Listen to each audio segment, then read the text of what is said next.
So welcome everyone. Today we are talking about 10 free marketing strategies that work for law firms. I love this topic because I absolutely use all of these strategies, and I, particularly in the beginning of my law firm in the first 5 years or so, I absolutely relied on these because can you guys just confirm if you can still see that? I'm just making sure that you can.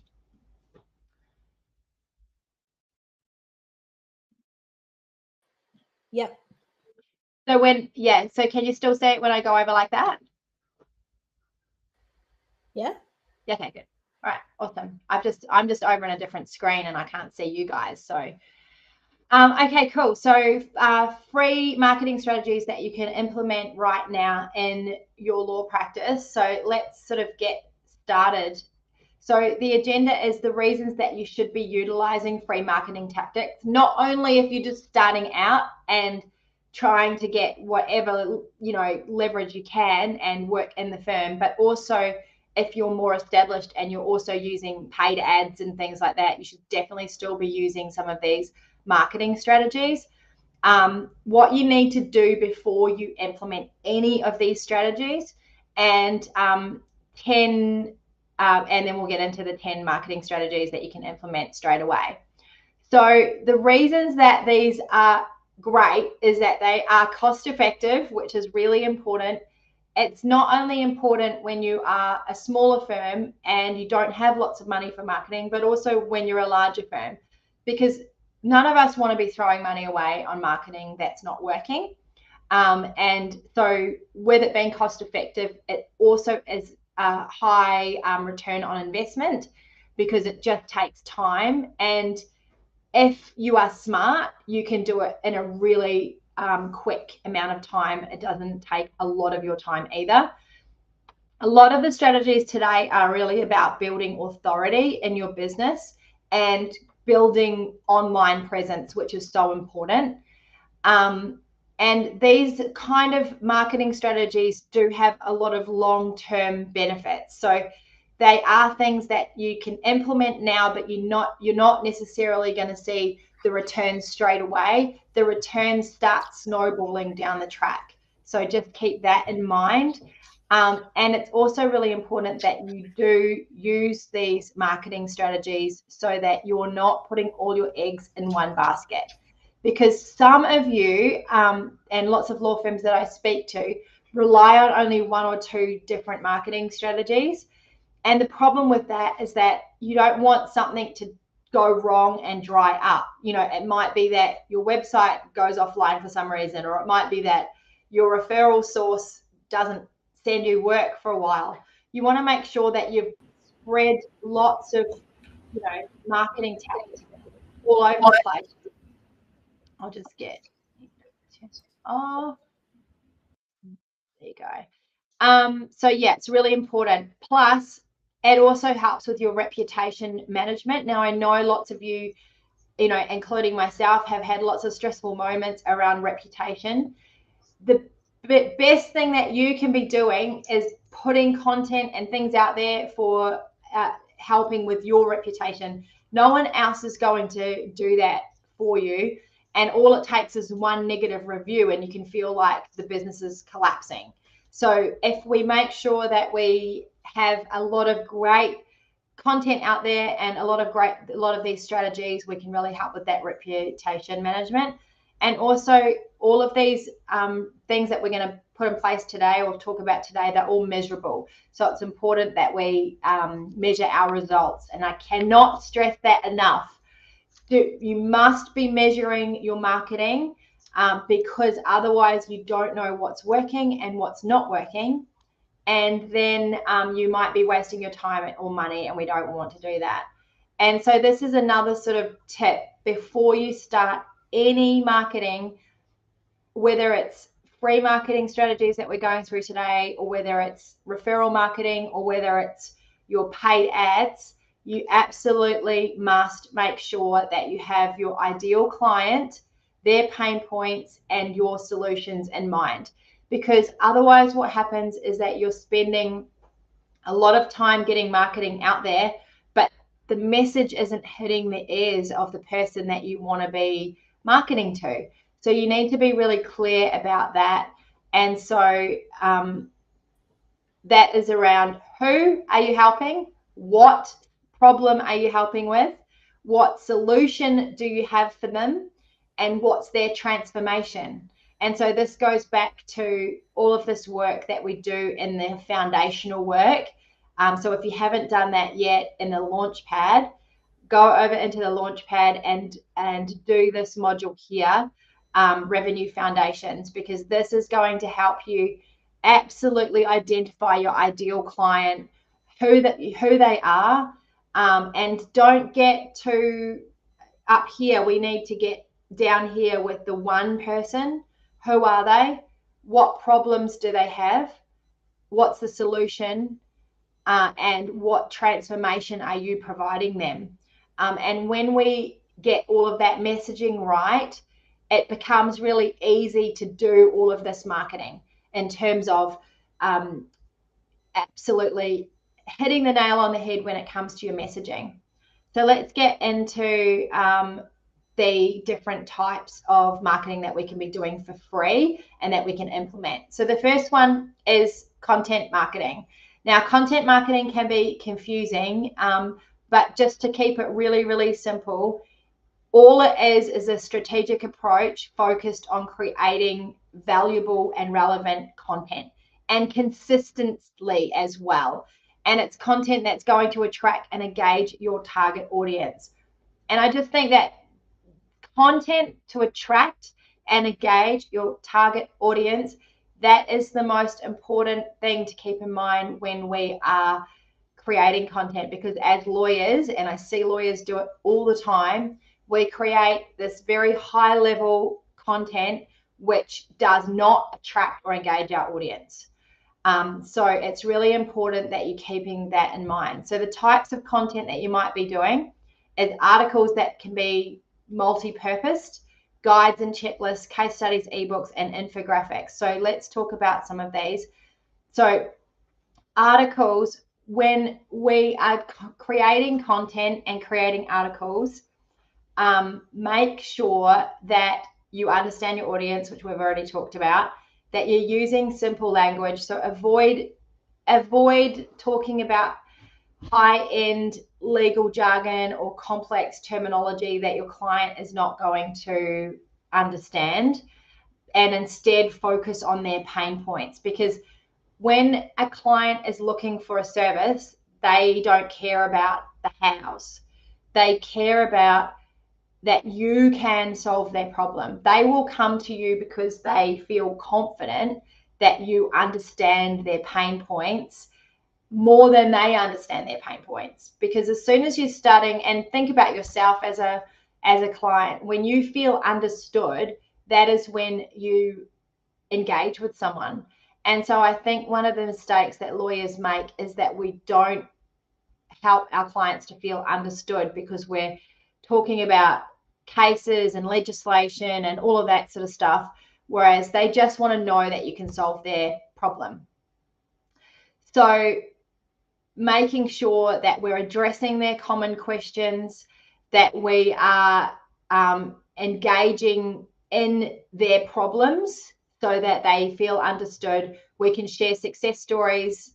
You can change names and change issues so that it's not recognizable.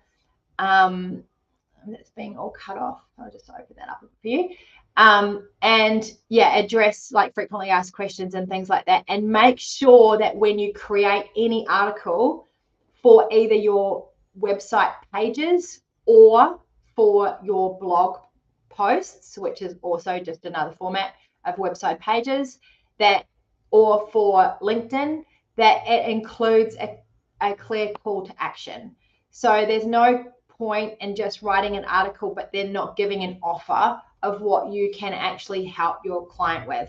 So whether that offer, so in my firm, the offer is a free initial appointment. We do 15-minute calls. And so the offer is always there, and it's always a clear call to action. in your posts. So that's really important there. Here's some sort of ideas on topics.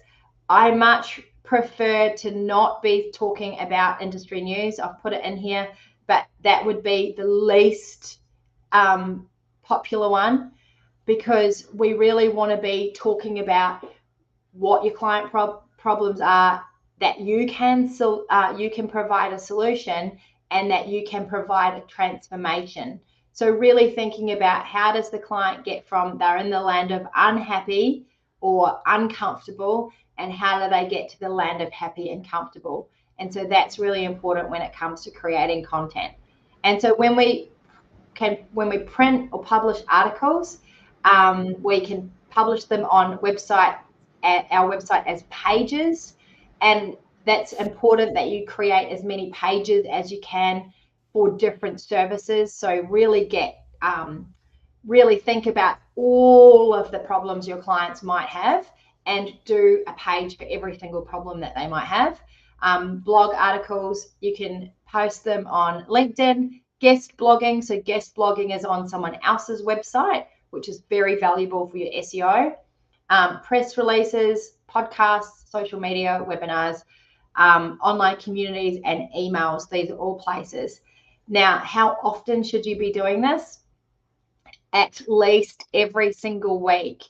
It's really important that you are very regular with your content creation, and I suggest that you have a day every single week that you post something. You can also post on Google My Business. That's another area as well that you can post. Now, I've got a little bit here about guest posting. So the reason that guest posting is so awesome is that then you can get a link from their website to your website. So if you can think about any opportunities for guest posting, even if you did your website every week, but then you guest posted once a month, so you had a goal of doing 12 guest posts for the year, it would be highly valuable for your firm and your firm's website to do that. So to find opportunities, think about people who you can offer value. So for example, in family law, it could be a financial planning person. It could be a single parent or single mummy website, or whatever, that kind of stuff. It could be a mediator, so a mediator's website. You can swap articles. But that kind of thing is really valuable. So think about, in your practice area, who can you offer value to on their website, and maybe they can offer value onto your website, and then you can be exchanging links, which is going to be really valuable to you. And we will talk about SEO a little bit later. So you can, the best way, I think, is just to create a relationship with people over time and then do it that way. But the other way is to really think about, what 12 websites would you love to get on, and you can craft a pitch on and I say 12 because that would be a goal of one a month. And you can craft a pitch to them and see how it goes. There's also other websites that might be relevant to you, like different, like Lawyers Weekly or legal websites. There's many. Could be your practice management system might need an article. There's lots out there. So think about that, propose relevant topics, and go from there. But I think that's a great way of getting relationships happening. We have a law firm podcast. That's not one of the things that I've put in here today, but having a podcast for your law firm, it's not free, but it's pretty much free, because you can host a website, like it's just time. We do 10-minute ones, so it's super easy. And it's great for partnering with people as a guest, because everyone loves coming on a podcast. And what that means is that then they post it on their website. Some of our podcasts for our law firm have had more than 10,000 downloads. So for one episode. with different guests. So that's been really, really valuable to our firm, because then not only is it a podcast, but then it also becomes an article.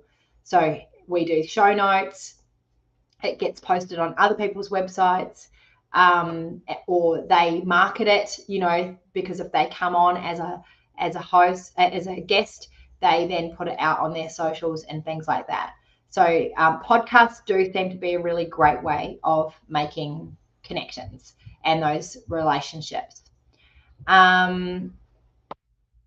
You can also post content around your case studies and testimonials. If you have been getting testimonials, definitely post them. You can change the story, you can change the name, but it's important because it's social proof for people. So it's a great way of using something amazing that you've been gifted by someone, and then turning it into an article and putting that on your website as well.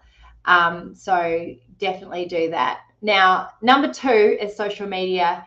Now, if you guys are not on social media with your firms, you absolutely should be. Not everywhere though. You don't need to be everywhere. So the first couple of things is finding referral partners and clients. Now, on social media, you need to be hanging out and going where they are going. If LinkedIn is not a place where your referral partners or clients are, do not waste your time over there. If TikTok is not where your referral partners or clients are, don't use that platform. So utilize the platforms that actually have your clients hanging out there. Now, for anyone who's in like B2B law, LinkedIn is awesome. And for most of us, I think our referral partners are over on LinkedIn. And so it is a great place to be. And also Instagram is the one that we use. So we spend a lot of time on Instagram and a lot of time on LinkedIn. Now, the way that we utilize these the most, the strategic way, isn't just posting. I think just posting is a little bit of a waste of time. You've got to be a little bit more strategic than that. Now, the first thing that we do, and the most important thing that we do, is we identify who our referral partnerships might be. And we then, because in family law, we can't identify who our clients are going to be because we don't know who's going through a divorce, but we can identify who our referral partners are going to be. For some of you, B2B, you're very fortunate in that you can identify potential clients. So identify who they are and connect with them.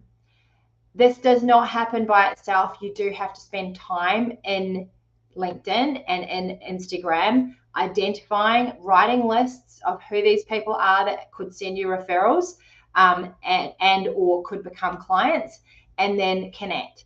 Now, you can get people to do this for you.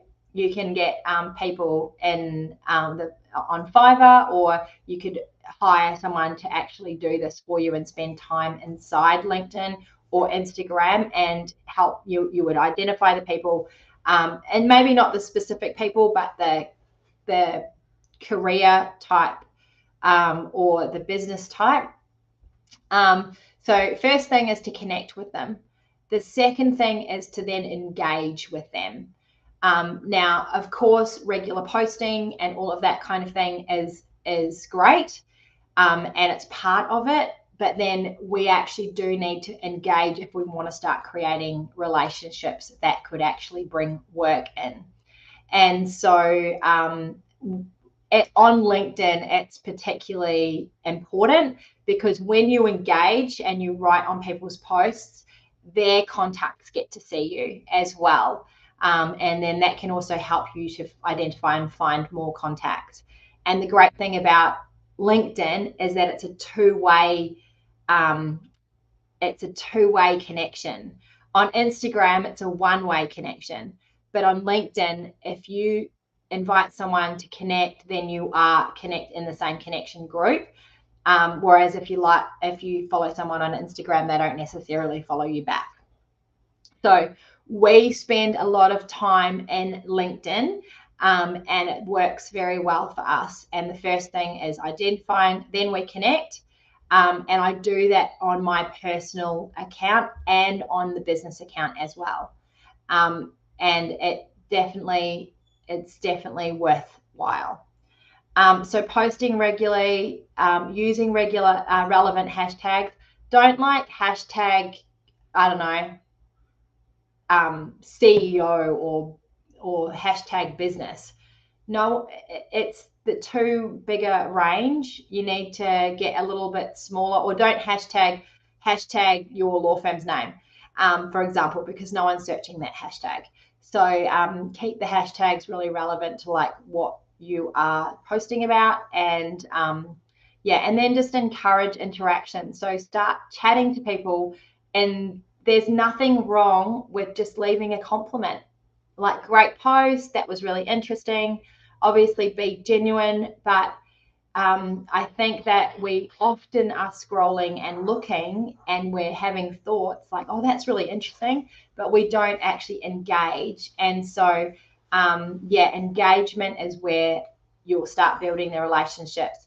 And so I encourage you, like, depending on what practice area you're in, but if you're in a practice area that requires you to have local people coming to your firm, engage with local people.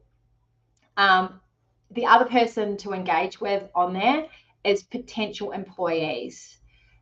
Engage with them, let them know who you are, let them know how friendly you are, and you never know, down the track they might be looking to change a job and think, oh, I would love to go work at that firm. It's just a way of getting yourself known and getting yourself out there, not only to attract clients or referrers, but also to attract team members. So that's just another sort of tip there. So if anyone's got any questions, please let me know. I will skip back over here. I've got Adele tuning in from Vanuatu. That sounds amazing.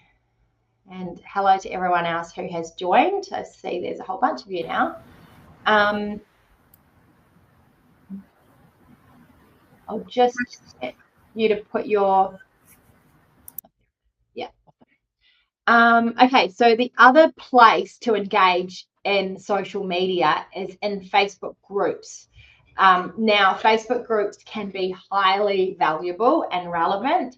Don't be put off that there's other people, such as your competition, also engaging. It's totally okay. But engage in Facebook groups. So join Facebook groups that have people in there that are your ideal client or your ideal referrer. So, for example, I'm in a Facebook group called, what is it called? Gold Coast Girls in Business. Now, in that Facebook group, there are people who are often asking about family law processes or are in need of a family lawyer. There's also another group in my community, like Gold Coast Community Group. So I'm in those groups. And I know some of you are also in those groups because you'll often refer work over, and be that person who is also not just putting your name in the comments, but also referring other people, you know, maybe even from the Scale of Business Lounge, other law firms, if you see anything pop up, or other referral sources. But being in Facebook groups that are relevant to your industry and relevant to your ideal client. Now, to find these, you just need to go to the search button and you will find that there's probably a group for everything out there. So if your firm is specialized in immigration and maybe immigration from a certain location, go and engage in those groups.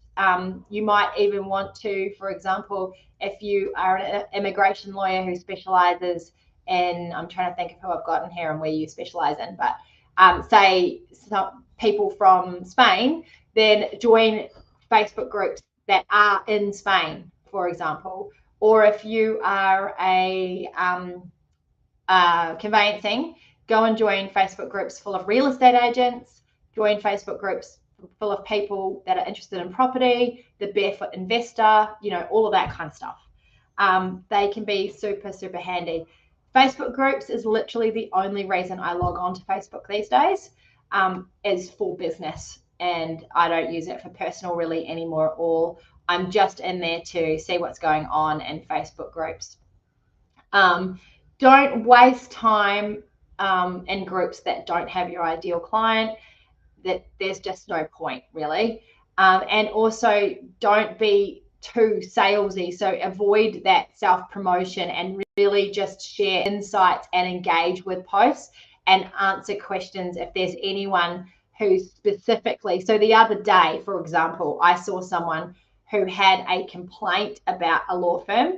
They said they had been in a family law matter and their lawyer hadn't got back to them for like 14 days. And is this normal, and is this what I should expect? Now, she was a Gold Coast person, and half of me thought, oh my goodness, I hope that's not my firm. More than half of me thought that, because of course, like, I don't know who she's complaining about. Anyway, I put in the post, I'm a family lawyer, and this is my firm. This is not what we would expect in our firm. We expect people to have phone calls returned within 1 day. I think that's, they might not be offering you the level of service that you deserve. So I wasn't promoting myself. I was just letting her know who I was, and then answering her question. And then as a result, she came to our firm for a meeting. So just sort of engage like that. Email marketing. Now, email marketing is a really valuable strategy. It's pretty much free, or you can actually do it for free depending how big your mailing list is, using services like MailChimp, for example. Now, email marketing is awesome for certain business types, because what it does, or certain practice areas, I should say, because what it does is it keeps you top of mind all the time to the people that you're emailing. Now, they might not need a will or estate or a lease or a conveyance right now, but they are going to need it in the future, or someone they know is going to need it in the future. So your email marketing is just keeping your firm at top of mind. Now, the first thing you need when you do email marketing is you need a list. Now, your list could start with existing clients, existing referral partners, and then you can also build a list as well. And so we have built a list with our firm, with family law and other practice areas as well, where you have clients who are in and out more regularly. It feels a little bit harder because you're not getting that repeat business. And so once people are through their family law matter, they don't want to be on that list anymore. But remember, it's still keeping people, still keeping you and your firm at top of mind for them and for anyone they might know that needs you in the future. So building a list, you can use a website sign-up form. You can do a pop-up. Lots of websites have pop-ups that you can implement for free. You can just download a plugin. Landing pages have pop-ups on them as well. You can also build a list doing webinars and running events. But I would start with the list that you already currently have, and then you can start building on that too. Now, often with building, it's best to build with a lead magnet. So you've probably downloaded one before where you have seen something really interesting, like how to do this or how to do that, and then you exchange your email address for the information that they have online for you. So, and lead magnet could be a checklist, a template, it could be a legal toolkit. We have one at our firm, or a couple actually. One is called Who Gets What, because, and I know that's not very technical for a family law firm, but that's what people care about. Who gets what? And we also have one which is like a family law workbook. So that's designed for them to write down some information that they need for their first initial appointment. So Both of those lead magnets work really well. We've run them, we've got them free on our website as a free offer, but we've also run Facebook ads to them in the past to build our list. So that works really, really well. So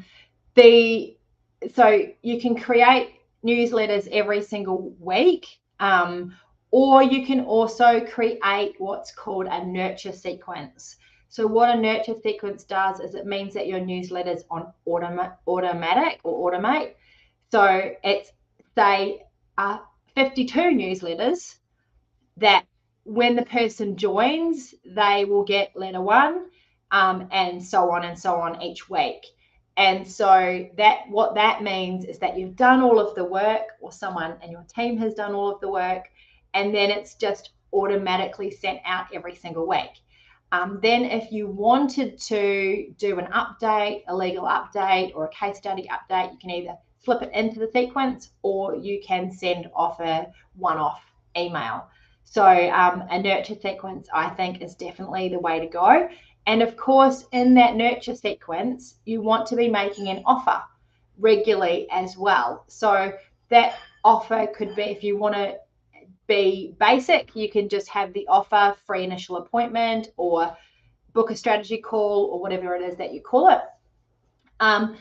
Or you can be a little bit more sophisticated with your email marketing, and when they sign up to your email for your download, they could then be sent to a landing page where there's a video about the offer that you have to book in for a strategy call or whatever it might be.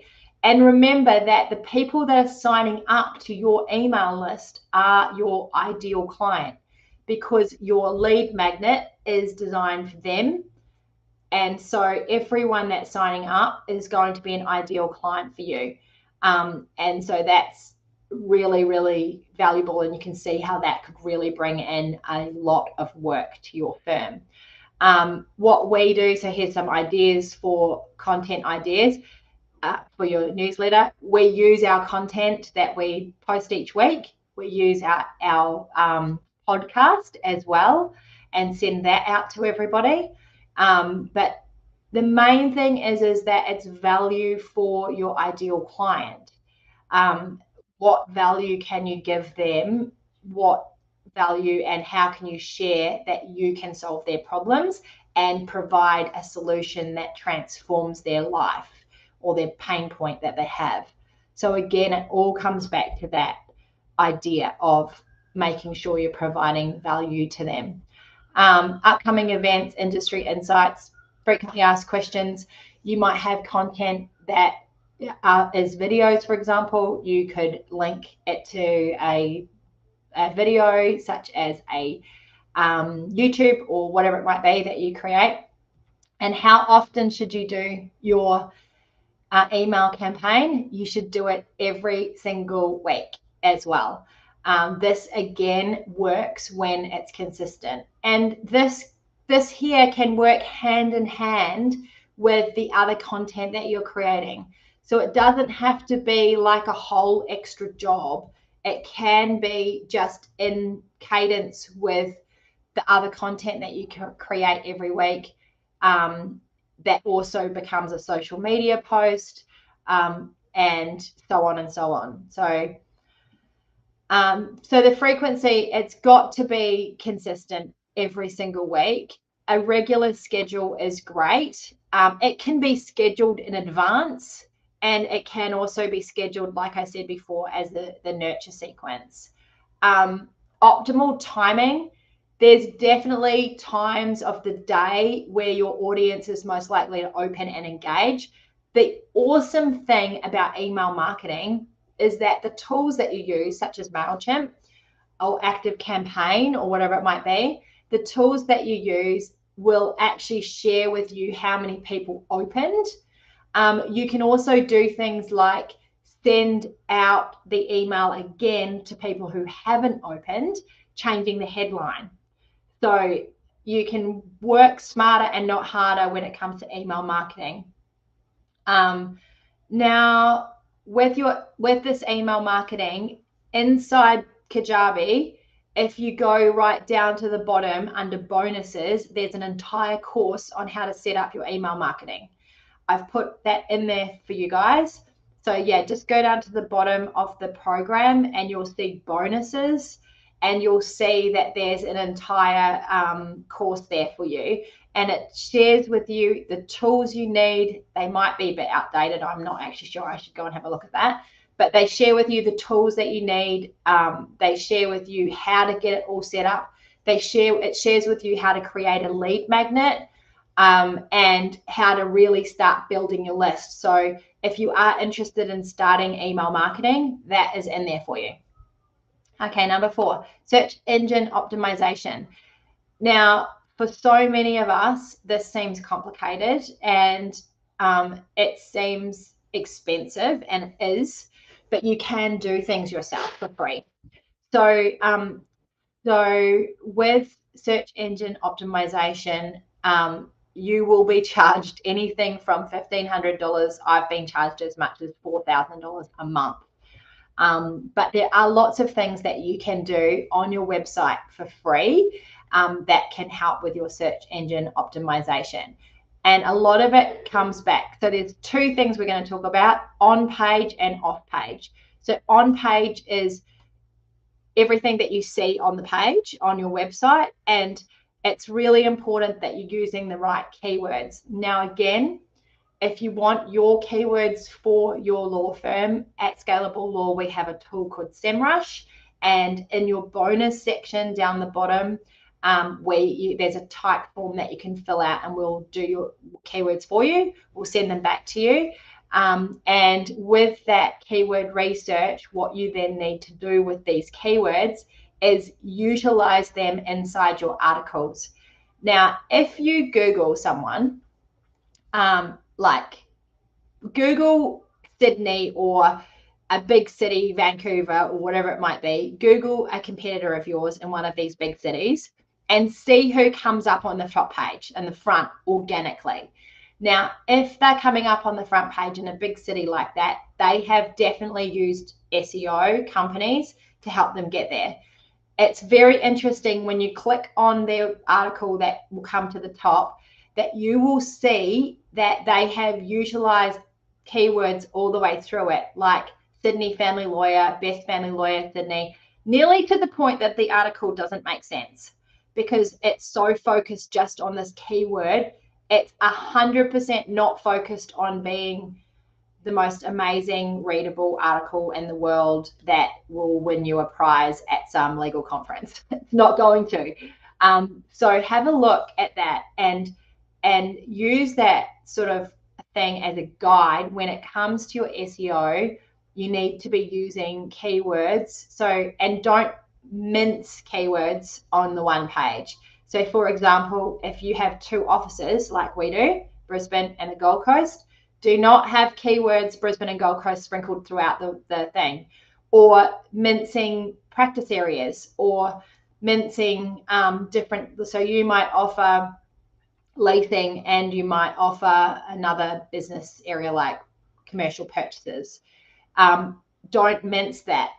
Focus on the one keyword throughout the article, and put that keyword on repeat.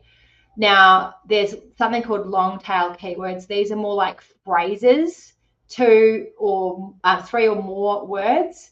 Have a look to see what long tail keywords there might be, because they're less competitive. But, you know, I mean, we've got blog articles that have got long tail keywords that have worked really well. We've got other blog articles that have never seen the light of day, like literally no one's pushed on them.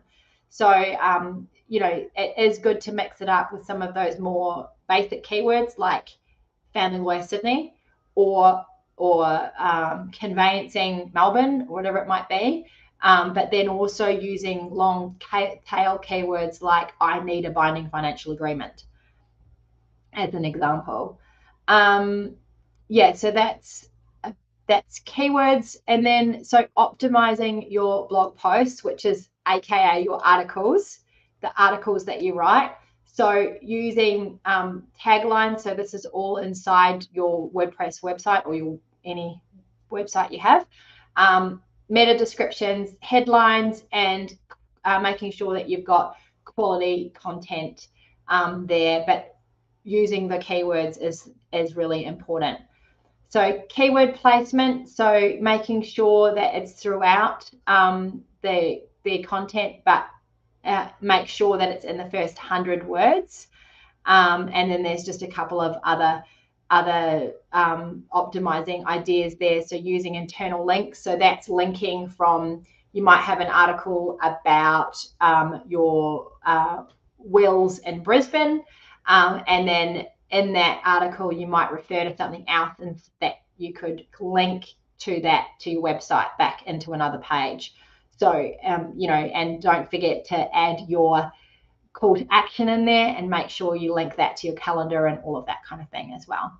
So off-page SEO is, I find this more technical and more boring, you could say, in terms of I don't want to be doing these things. But if you have time and you don't have budget for SEO, then you absolutely can do it yourself, and or get someone to do it for you, such as someone on Fiverr or a VA or something like that. And I'm also going to tell you guys about our new product, which we can help you with this kind of stuff as well. But you need to build backlinks. So backlinks are super important.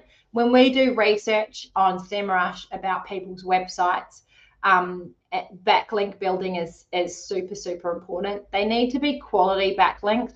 So a backlink is a link from someone's website to your website. So for example, if any of you ever wanted to come on my podcast, you're more than welcome to reach out. We'll make that happen. And then what I would do is do show notes, and then I would link your website to my website. So I would say, you can visit Annalise over at, and here's the website link. And then that builds authority with Google for you. And so there's lots of different ways that you can get backlinks happening. But guest posting is one of them, which we've talked about previously. You can outreach to different websites, bloggers, you know, influencers, do PR out there so that you're on some news article or something like that. And just get and work on getting as many backlinks as you possibly can to your website. We've used other sorts of paying for backlinks and things like that, but the problem is that they're not really high quality, and so that can become a problem. So be careful with that as well. Directories, so not just legal directories, but also your local directories. They are awesome because they provide backlinks to your website. So that's a really great thing to do, is to, you know, get someone, either yourself or someone in your firm, to pop you on as many directories as you can get, because at some of them, though, beware, they do charge, or they'll give you something a little bit for free, and then they'll be ringing your office wanting you to pay money. So just work out whether or not that cost is worth it for you or not. I need to get moving because I've got 15 minutes left with you guys, and I'm only up to number 5. Networking and referrals, so building relationships with other professionals. Now, what I think you can do is you can be super strategic. And so my thoughts are this, and I talk about it inside the program. Work out who your ideal partners are. So for example, if it's conveyancing, obviously that's going to be mortgage brokers and real estate agents. List them out, like write them all down, and then be very intentional with trying to, I would start with engaging on social media with them, start building that relationship, and then you'll see them out at a networking event or something like that. Go to the networking events where they're hanging out, or offer to go into their office to talk about your offer or whatever it might be. And also, if you are an outgoing law firm owner, just reach out and, you know, go have lunch or whatever it might be. What we have done very strategically to build these relationships, which isn't free, but it's worked very well, is we would hire tables at events like a breakfast event or a lunch event, and then we would simply invite them. And so I would write a list of all the partners I want to get to know, and over a 12-month period, and then just simply invite them to these kinds of things. And even if they don't attend, they've received your invitation. They've become aware of you, and yeah, it's a great way of building relationships over time. But you have to be intentional. Referral partnerships doesn't happen by itself. Word of mouth, it will happen this much, but you can make it happen this much if you have that intent behind what you're doing. And so imagine with your referral partnerships, like right now you might have 5 great people that are referring work to you. Imagine if that was 10 by the end of the year, because you'd simply written a list and been really intentional to get to know those people. So it can be really, really powerful. Hosting an event is a great thing as well. So, start with inviting 3 people to lunch. It can be that simple.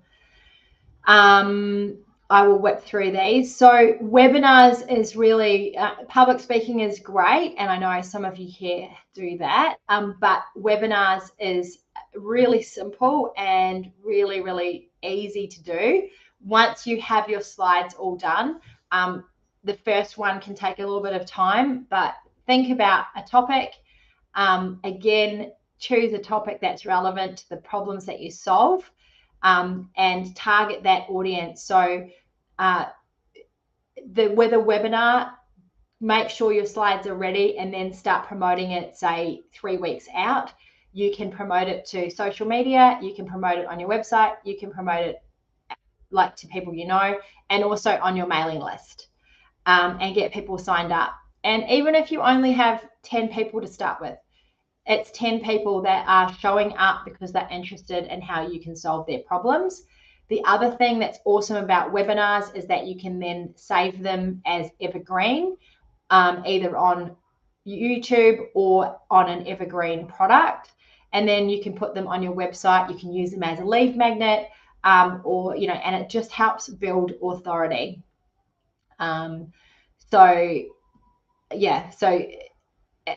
It's an awesome idea for building out more content. And you can host, I know people who host not just webinars, but say they do Facebook Lives every single week for their business, or they host a webinar every single month as a marketing strategy. So it is a really great way of promoting what you do and really showing people the value that you have. Speaking engagements, so finding opportunities. I would start small, like the local business that could be a referral partner to you. So for a family lawyer, that could be a financial planner. What value can you offer their team? Or it could be other law firms who don't offer your service. Start with that, or it could be, for example, just a smaller seminar that and you can come in as a guest speaker. So and again, with this, you can just craft your presentation the same way you would a webinar, just shorten it down, or whatever it might be. So the 7th is online reviews and reputation management. Now, again, online reviews don't happen by themselves. We have to put ourselves out there and ask for reviews. We have an online review strategy at my firm.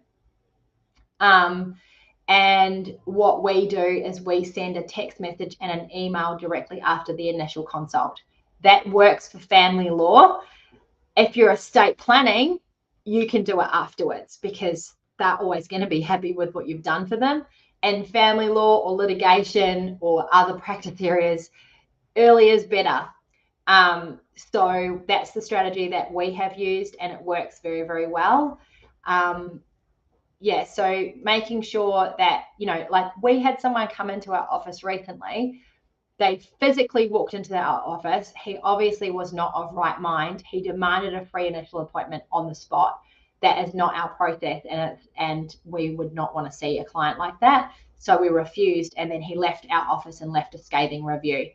That sort of thing does not upset me anymore, because I'm constantly working on the reputation management by getting new reviews all the time, new positive reviews. So because you can't control what someone else is going to do or say, but you can control making sure that there's new positive ones on top of it. And the importance of the reviews is, one, it has SEO benefits. Imagine when you are searching your business and you are on the front page because your SEO is working, because you have a Google My Business and maps and all of that stuff, and you have amazing reviews all sitting there. How good does that look for your business when you appear on the front page multiple times? So yeah, reviews are important because people believe what other people say. So it provides trust and credibility and social proof. So strategies for encouraging reviews. You can ask for the requests. I think that if people, I ran a thing at my office a few years ago where I was running a bonus for my team members to reach out and ask for reviews, because obviously if the lawyer is asking directly and in person, they are going to write a review because you've been asked. Like, I know that if I'm asked, I will probably write one, versus not asked, I'm not going to write one.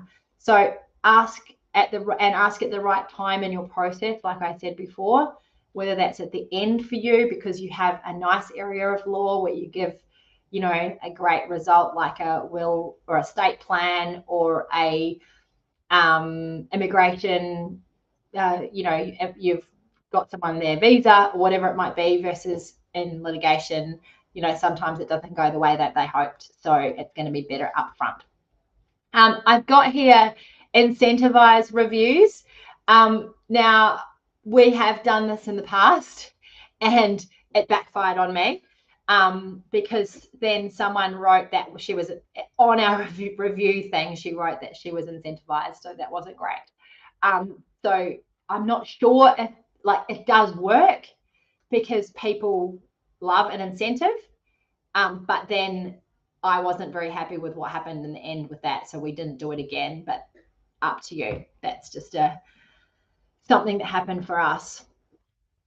Then we have got responding to reviews. So make sure that you are responding, because you don't want to respond if it's just a negative and you haven't responded to all of the others. So, you know, make sure that there's a response on every single review. It pops up on mine easily. So it's easy enough to review. We've got someone in charge of doing that in our firm.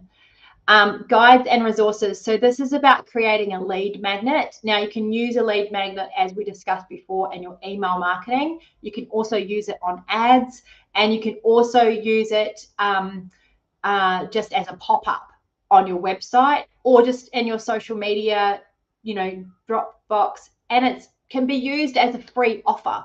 So it's hard in law to give a free offer apart from our free initial consult. But what else can you give of value that's free for someone? And so, you know, things like ebooks and guides, checklists, the webinars can also be a type of lead magnet, or forms, for example. So there's some examples there. It's definitely great to have some lead magnets in place in your firm, and it's absolutely so easy to create. Just hop on over to Canva. All you have to do is create that content, which I'm sure you can pull from somewhere. And remember, it always comes back to what problems you're solving for your client, and that it needs to have a hook of a title. So it's something that's really, really attractive to them. So what do they want to know about? So for us, ours is who gets what, because that's what clients who are going through a divorce want to know. So that's a great hook and lead magnet for us. So yeah, offering real value. Yeah, so in the bonus section here, will help you set up your email marketing and also set up your lead magnet. It tells you exactly what to do there. And then we've got Google My Business. So if you have not registered Google My Business, absolutely do that. It improves search visibility, Google Maps. It enhances your rankings. You can also use it for analytics and for insights as well. So make sure that you are on, and then you can also add content to Google My Business in the back end.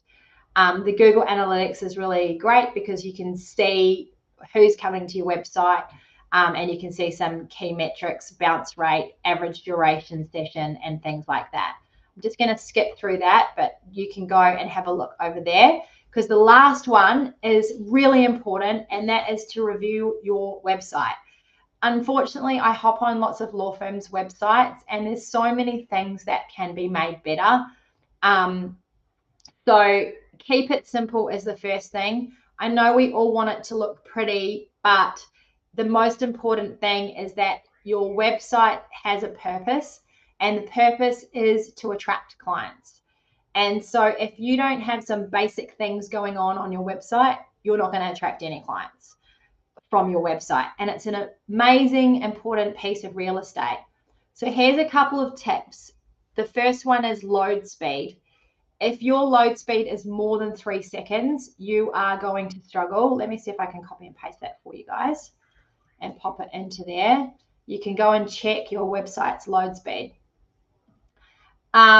If you want it fixed, you can hire someone to fix your load speed on Fiverr or something like that.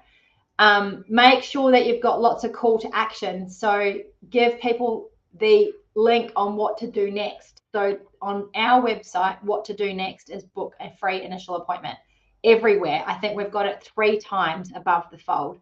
Some people like a phone number, some people like a calendar. Make it super simple, and that they're not having to click and then click again and click somewhere else. It's just click and direct action to the thing. So if it's a calendar, direct action to the calendar. If it's a phone number, make sure it's clickable and they can ring it straight off there. Make sure that above the fold you have your booking calendar on your home page. And then the last thing is to make sure your phone is mobile friendly. So actually check your website on your mobile. Make sure everything's lined up. And it's really important because on average for all websites, 58% of all searches are done via mobile. I think on our website, it's much higher than that. It's like 70% or something like that. So those are really important things. So that is everything today. I hope that's been a really valuable, great session for you. Kate has asked what booking calendars people are using on their website. We are using Calendarly currently. And the way that we do it is we have it booked into our admin calendar only, and we then book from there into the various different people's calendars, because my team was making themselves unavailable. We will be moving to Clio. Yes, 16.7 seconds, Sally, is way too slow. You are going to end up losing people. Shouldn't be any more than 3 for loading speed. That's a big problem that you need to fix if that's your website. So I'm glad you found that. That's awesome. Bonus materials are inside Kajabi. I'll show you here. Inside Kajabi, you go down to the bottom of the page, and here is the bonuses. So there's a whole lot of stuff in there for you guys to check out. And also, just very quickly, I do have to zoom because I've got another meeting, but to let you guys know, how did I find it? We have got a new product called Legal Sidekick. It is an all-you-can-eat VA assistance for your marketing initially. We've got a package for social media, so we'll take care of everything for you for your social media. And we've also got a package for just general VA stuff. So for example, your loading speed, we can fix that for you. Anything to do with your website, your marketing, you just upload a request for one fixed fee a month, and then we'll fix it. And so it's kind of like having a marketing partner in your pocket without having to worry about hiring at someone We've got experts who do all areas, so websites, SEO, graphics, marketing, putting little connecting things together for you, helping you with your email newsletters, whatever it is. So if you're interested in that, you can click there and go through to our new website. But it's great seeing you all, and the slides are going to be uploaded into the Kajabi platform. So you'll see them there. You'll see them there soon. All right, everyone. It was great seeing you all, and we will see you soon. Bye.